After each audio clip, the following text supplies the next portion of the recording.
privilege of introducing the second last speaker. Morgan, you need to do anything to get ready here? I would make that move.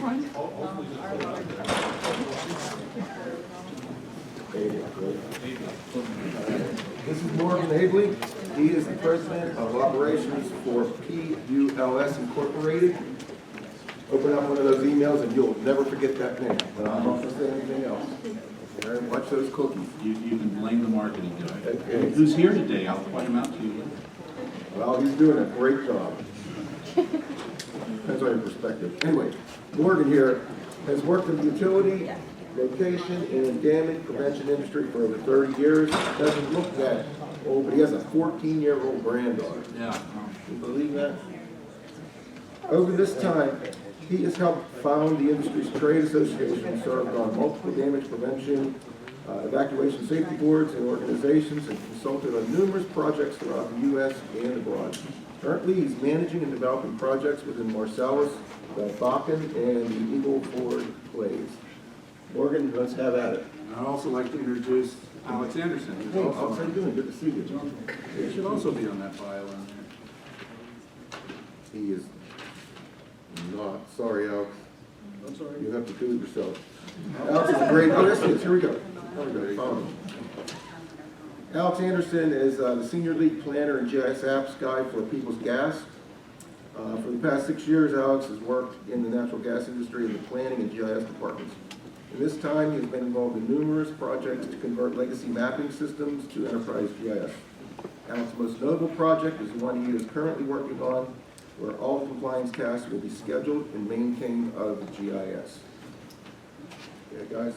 And the project we want to talk about today is actually a project that we did jointly last year, which was basically taking assets within the Marcellus Shale, placing them in a GIS. What we do want to talk about,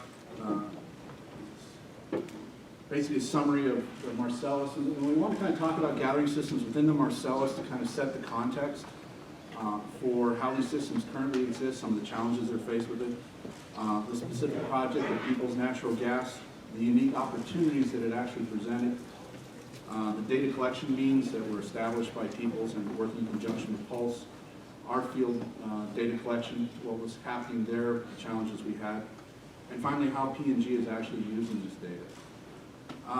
But before we get started, how many of you kind of feel like the ugly stepchildren within your PI with GIS in your companies? And this has been a challenge.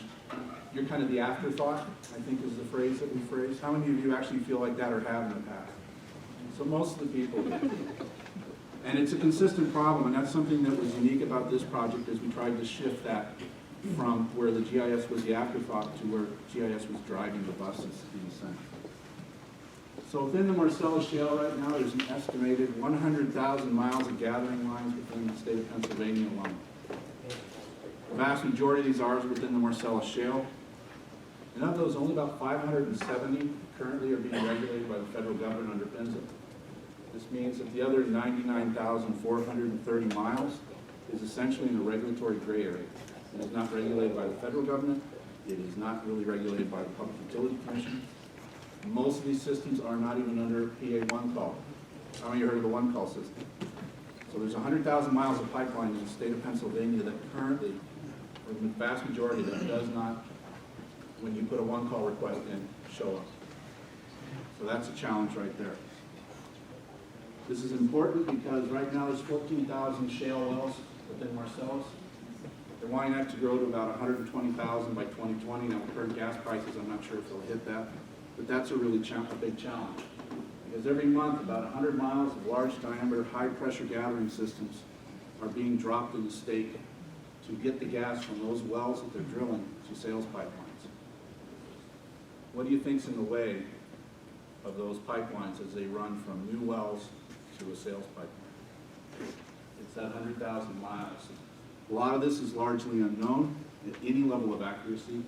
The federal government, in fact, for class 1 pipelines, low-level threats, they only have to be accurate to 500 feet.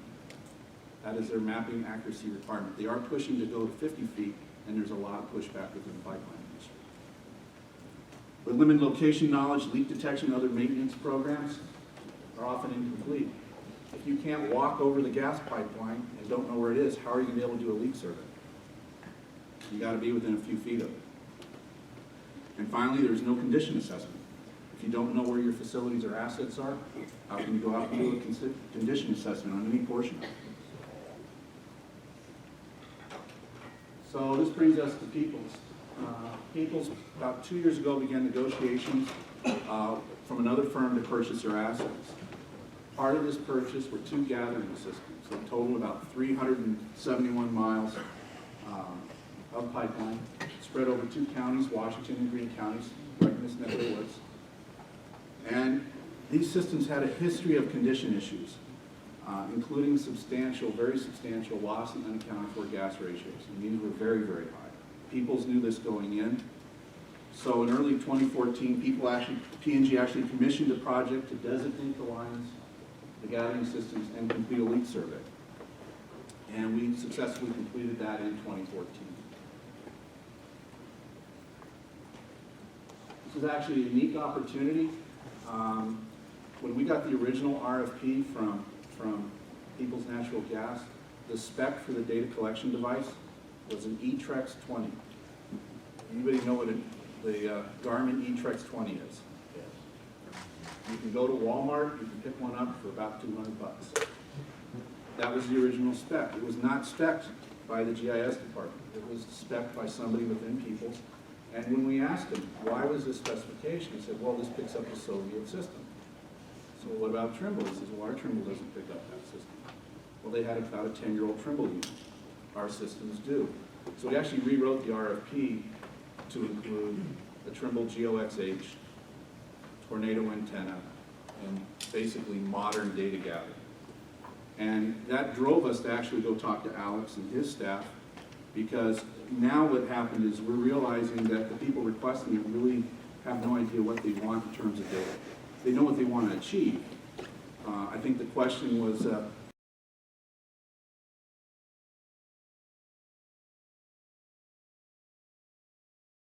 Matt asked is, what's your project? What do you want to get out of it? And they had a specific narrow band of information, but Alex and his department processes a tremendous amount of information, and they have a lot of other stakeholders besides the group that was requesting from us.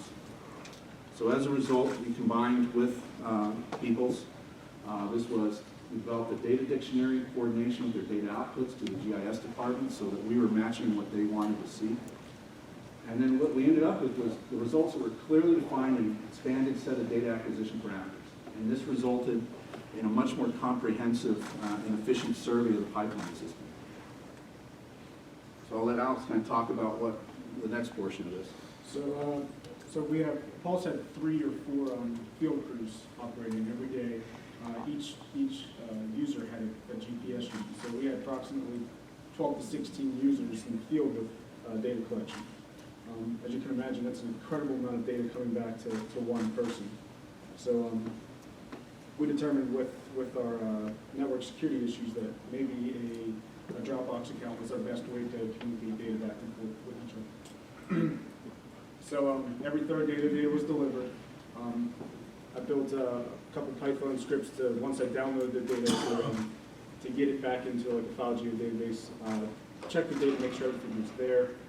Any issues we communicated, there might be like a file that went rogue. A few of those. Yeah, so it's good. GIS was on top of this from day one. Otherwise, we received the data 130 days later, and we could have bad data from day 2. So once the data was in the file geodatabase, it was verified for accuracy. I pushed it to our SDE, our fish database engine. And from there, our field crews could see exactly where they were in the process of GPSing these lines. So how many leaks were found that day, how many exposed pipe, where they're having issues. I think that's just about it. And then it also went to like a flex viewer that the supervisors, managers of the departments, they could also take a look at it and see where exactly they were in the progress of the project, because every week there's a safety call, and we got to let the business know like how far we are along the project. So from our standpoint, as we said, we had crews in there. Each crew, there was a three-technician crew. We had a utility designator. Their purpose was to mark out and follow the pathway to pipeline. Now, this pipeline had a lot of continuity issues. Whole sections were Swiss cheese. We had a lot of leaks. So following directly behind that technician was a leak surveyor. And then behind them was our field mapping technician. So we had a technician with a Trimble GeoXH. Unique about this was we had long conversations with the GIS department on what they wanted to know. So it wasn't just, here's the pipeline. We actually located the pipeline. We located every appurtenance attached to that pipeline. So every valve we found, any weird piece of pipe that stuck up in the middle of the woods, every meter. Not only that, we photographed with the Trimble every appurtenance we found. So there is a geo-reference photograph of the condition of it, so somebody sitting in an office can look at it and not have to hike through the woods with a machete a mile to find it, which is important. The other thing that was important that these systems were put in between 1898 and up to the 70s. These were hand dug, many of them. Some areas they couldn't dig, so the pipe laid across the ground. So not only did we record the location of the pipe, but whether it was exposed, where the start and end point of the exposure was, where all roadway crossings were, where we needed to install new marker posts. So there was a lot of data that's in there that allows them a great deal of data mining at later dates. The equipment we used, a radio detection RV7000, the leak survey, we used a Sensit Tracker 3, and again, the Trimble is a GeoXH with a tornado external antenna, and with the tree canopy, that external antenna is very, very handy. On average, I think we were, 95%, 50 centimeters or less throughout basically heavily wooded areas, which we think is very good accuracy level considering site condition. The terrain was very steep hills, good uncleared right-of-ways, farmlands, fields. A couple of our guys got chased by livestock, which was kind of funny. And the records that we had, that Peoples had available from the previous owner, were anywhere from a few feet off to hundreds of yards. We were looking for one well, and it was the other side of the ravine. And just to give you an idea of what we ran into, this is our field crew. Does everybody see the nice cleared utility easement we have there? What you don't see is about another 50 yards up the way, there's about 6-foot tall brambles that they had to use machetes. They're wearing snake guards, not because of the snakes, but because the brush was tearing their legs up. And this was in the middle of July wearing heavy-duty snake guards. It was a very tough project for everybody involved. You've all seen these nice cleared right-of-ways. That wasn't us. We're 50 yards to the left. That's the two white objects you see down there, the trucks. That's my technician wistfully looking that, gee, wouldn't it be nice if we could walk down that nice clear grassway instead of hacking our way through the woods.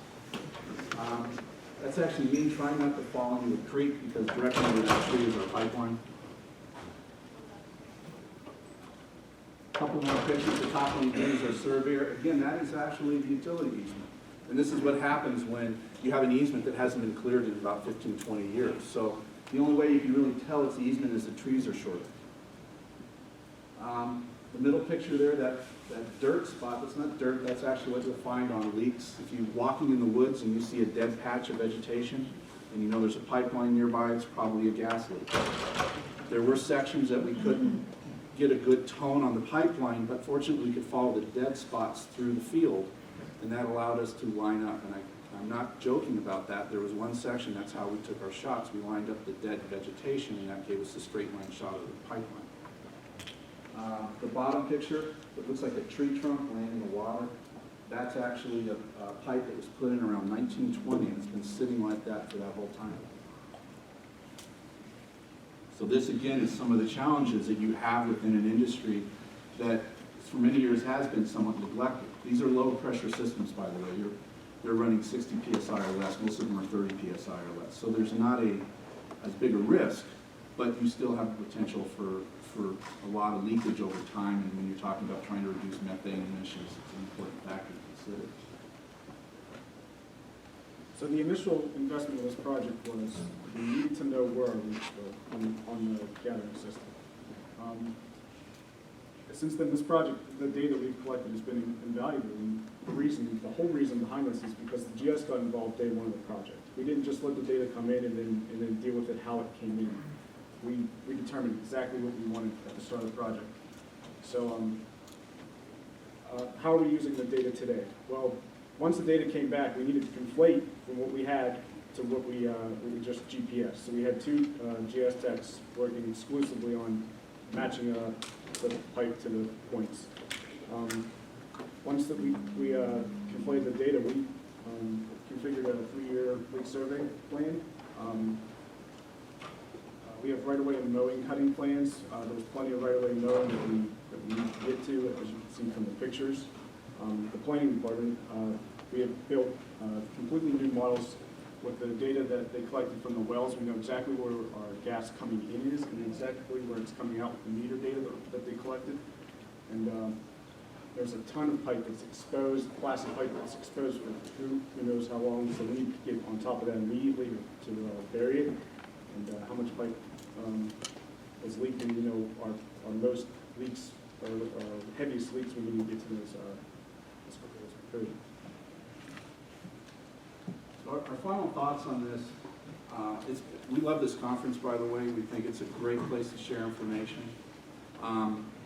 But one of the things that we want to emphasize, if you don't take anything else away from our presentation today, is that GIS is only as good as your ability to communicate it within your company or organizations or other people that are going to be signing the checks. And that's really what it comes down to. As we said, the original spec for our project was an E-Trex 20. That's because the person specing it didn't know everything that GIS had, the hardware, the software available, the capabilities.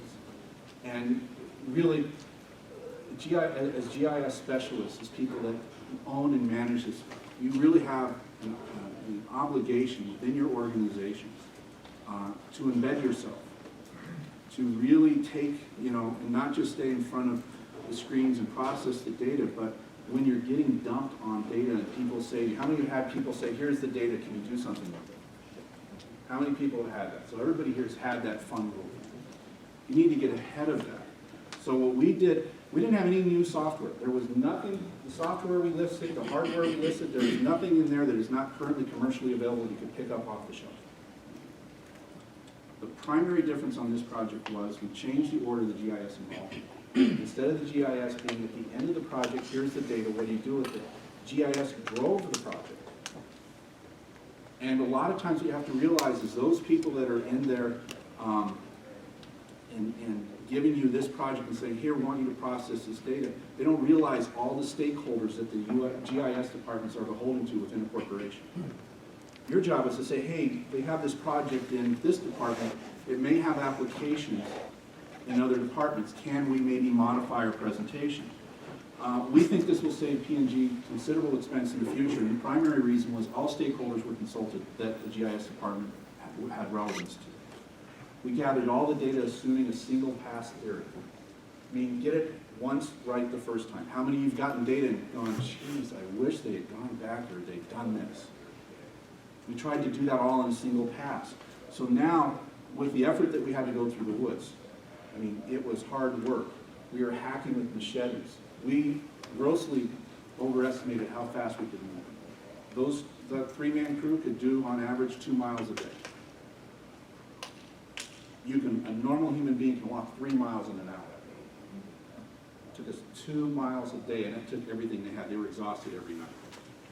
So you don't want to do that more than once. So we did it single pass. The data delivery was configured in a format that was minimized to minimize the effort on behalf of the GIS department. How many of you spent time trying to fix bad data? All right, everybody in here. So we tried to structure it in such a way that this was all minimized for them. And finally, with any project, have a post-game summary.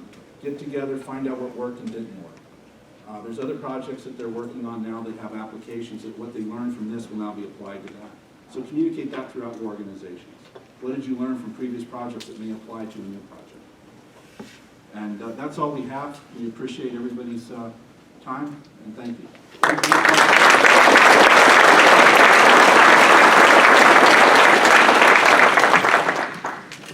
We've got time for a couple questions, so. You said you completed your data, so did you find any well? We kept the same records, just, Right, but you didn't keep like a copy of what you had? oh, we always keep copies of it. Okay, Don't need it. right, okay. Anybody else? If I can just, leave with one final conclusion, we are able to retire 77,000 feet of pipe from this system, just from all this data collected.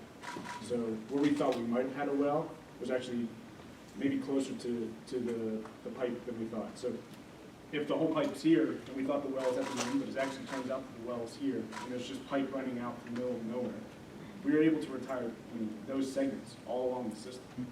So the cost savings is astronomical.